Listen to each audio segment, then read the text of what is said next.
சீ, காரோட சவுண்டா பயந்துட்டேன். யாரும் இல்லையே, யார் காரை தொட்டிருப்பா? ஆஃப் பண்ணதுக்கு அப்புறம் மறுபடியும் கேக்குது. அம்மு அம்மு எந்திரி ஒரு நிமிஷம். அம்மு எந்திரி.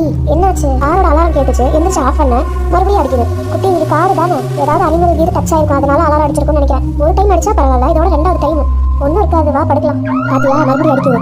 ஆமா வா கீழே போய் பார்க்கலாம். சத்தம் போடாம வா. ஏய் அது யாரு? எனக்கு மட்டும் எப்படி தெரியும்? எதுக்கு லூசு மாதிரி காரை தொட்டு போறான்? அவனை பார்த்தா எனக்கு மனுஷன் மாதிரி தெரியல. ஒருவேளை சவுண்ட் கேட்டு யாராவது வெளியே வந்தா கிட்னாப் பண்ணி போலான்னு நினைச்சிருப்பானோ தெரியலையே. எனக்கு பயமா இருக்கு. இப்ப என்ன பண்றது?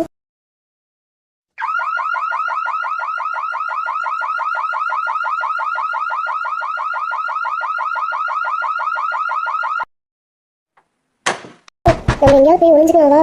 ஆமா கதவு தட்டுறது பார்த்தா கண்டிப்பா உடச்சு உள்ள வந்துருவா. வா ஒழிஞ்சுக்கலாம். சத்தம் போடாத, அமைதியார். மேல வந்துட்டு இருப்பான். நான் மூச்சு கூட உள்ளடி வந்துட்டாண்டி. பக்கத்துல வர பயமா இருக்குடி. பேசாம அமைதியாரு.